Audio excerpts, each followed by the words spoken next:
Now we will see function of memory management. मतलब क्या? Memory management specifies how to utilize the memory in a efficient manner.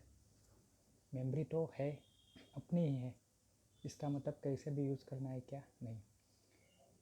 Use it in a such a way that उसका efficient use हो।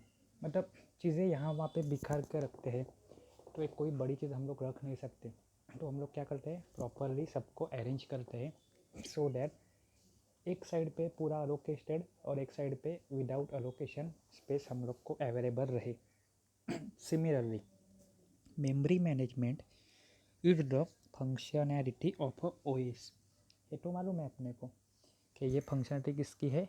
OS की है। विच handles और manage primary memory that is RAM and moves.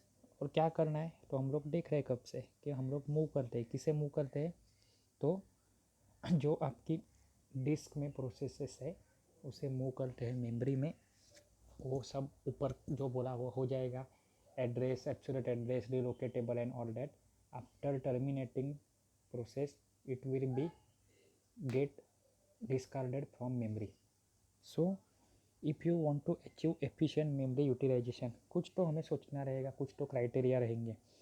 So what are process isolation? Process isolation means controlling of one process interact with the data and memory of other process. isolate करना मतलब अलग करना। अभी Covid के time पे isolation बहुत सुना रहेगा। तो यहाँ पे मुझे अलग करना है किसे? किसी और इंटरैक्ट करने से data and memory of the other process. Second क्या है? Tracking of a memory location. Memory management क्या करता है? ट्रैक करता है किसका? कि कहाँ पे मेरी मेमोरी खाली है, कहाँ पे मेरी मेमोरी भरी हुई है। अगर मैं जान लूँ मेरे पास 50 रूम है, मतलब स्पेस अवेलेबल है, आप आए मुझे, सर मुझे यहाँ पे सामान रखना है, तो मुझे ही खुद को मालूम नहीं रहेगा कि किधर खाली जगह है, किधर भरी हुई है, तो कुछ होगा क्या? नहीं। So better I should keep the track. उसी तरह से मेमोरी मैनेजमेंट कंसेप्ट में ऑपरेटिंग सिस्टम ट्रैकिंग रखती है कि ये स्पेस भरी हुई है, ये नहीं भरी हुई है। So even if one new process comes it can be shifted to that free और एम्प्टी वन। और उसी के साथ ये क्या जान सकती है वेरी इन एडवांस कि टोटल मेमोरी अवेलेबल कितनी है। नहीं तो मैं बोलूँगा चलो आ जाओ, और आपका सामान रहेगा ट्रक भर के और मेरे पास जगह है एक ऑटो भर की, चलेगा क्या? नहीं। So better we should know how much memory is available. Okay. Third is automatic allocation and management. Automatic होता है मतलब क्या है? It is dynamic. जब भी हम कुछ भी स्टैटिक करते हैं तो फिक्स हो जाता है, अपने आप लिमिटेशन आ जाती है, हाँ ये इतना है तो इतना ही है, इतना नहीं है तो नहीं है। But whenever we try to do dynamic or changing, then memory should be allocated dynamically basis on the priority of the process। नहीं तो क्या होगा? वेटिंग टाइप इंक्रीज होता है, बराबर है। लॉन्ग टर्म स्टोरेज मतलब लॉन्ग टर्म स्टोरेज क्या होता है कि process will reduce the memory utilization. Next क्या है? Support for modular programming. Modular मतलब क्या है? मॉड्यूल। आप कोई भी बड़ा क्लास लगाओगे या फिर कभी सुना रहेगा ये मॉड्यूल का इतना, वो मॉड्यूल का उतना, या फिर टीवी का ये मॉड्यूल गया है, मतलब पार्ट। तो जो कोई भी प्रोग्राम रहेगा आपका, it is divided into number of module. वो क्या रहेंगे? आपके नंबर ऑफ मॉड्यूल में डिवाइड रहेंगे। If memory is not sufficient for entire program, कि मेरे पास अगर पूरा प्रोग्राम है उसको अलोकेट करना है, मेमोरी है क्या? नहीं, तो पार्ट को मैं वो प्रोग्राम को तोड़ूंगा, उसी को क्या बोलते हैं? Module. And you can at least load some of module instead of entire program. पूरा एक दिन में पूरा बुक नहीं पढ़ सकते, इसलिए हम लोग ने मॉड्यूल कर दिए। चैप्टर में चैप्टर भी नहीं पढ़ सकते, इसलिए टॉपिक भी नहीं पढ़ सकते, इसलिए छोटे छोटे लेक्चर में हम लोग मॉड्यूलाइजेशन किया। सिमिलरली यहाँ पे भी मॉड्यूलिंग हम लोग यूज़ कर सकते हैं। Next, protection and access control. तो ये क्या रहता है कि अगर मैं कोई भी चीज़ को प्रोटेक्टेड बना दूँ सो क्या होगा, वो मेमोरी लोकेशन को आप लोग एक्सेस कर पाओगे नहीं, एक्सेस नहीं कर पाओगे तो यूज़फुल है नहीं।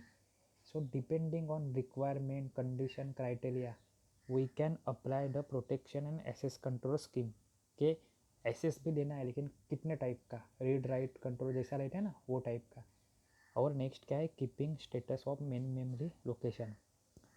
मेमोरी मैनेजमेंट की क्या करती है कि वहाँ पे स्टेटस मेंटेन रखती है किसकी, मेमोरी लोकेशन की, कि ये वेदर फ्री है कि अलोकेटेड है। ये सब फंक्शन कौन करता है, तो मेमोरी मैनेजमेंट। ठीक है, हम लोग नेक्स्ट टाइम में क्या देखेंगे, मेमोरी पार्टीशनिंग। आज क्या देखा हम लोग ने, इंट्रोडक्शन टू मेमोरी मैनेजमेंट, कि मेमोरी मैनेजमेंट क्या रहती है, what do you mean by memory, क्यों करनी पड़ती है मैनेजमेंट, क्योंकि अपने पास मेमोरी तो लिमिटेड है, मल्टीपल प्रोसेस आएगी, उनको एडजस्ट करना है, उनको मेमोरी अलोकेट करवानी है। वो करने के लिए क्या कंसेप्ट था कि प्रोग्राम आएगा, उसका address, source code, relocatable address, absolute address जैसे भी असाइन करोगे, मेमोरी दो, टर्मिनेट होने के बाद मेमोरी निकाल दो। बाद में देखा था कि कोई भी चीज़ कहाँ से आती है, आईओ से आए या जाए सीपीयू के पास, बट बीच में कौन खड़ा रहता है, memory. So memory is the intermediate node, you can say everything should be go via memory, बराबर है। Then function of a overview of a memory देखा, then function of a memory management. उसमें क्या देखा हम लोग ने कि process isolation, tracking of memory location, automatic allocation and management, long term storage, support of modular programming, protection and access control and keeping the status of memory location. ये है function of a memory management. ये सब तो basic था, exam में नहीं पूछते ज़्यादा, लेकिन ये नहीं पढ़ते तो आगे का आपको कुछ नहीं समझता।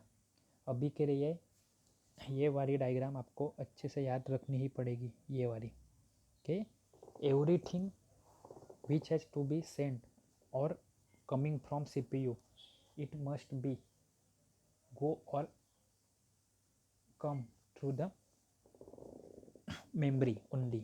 ओके, बुक लो, वापस से बोलता हूँ, पढ़ो, कुछ भी डाउट रहेगा तो मुझे व्हाट्सएप पे पूछो, नॉर्मल कॉल पे पूछो, रिवाइज करना स्टार्ट करो। अभी 5वां चैप्टर स्टार्ट हो गया है हम लोग का। Thank you.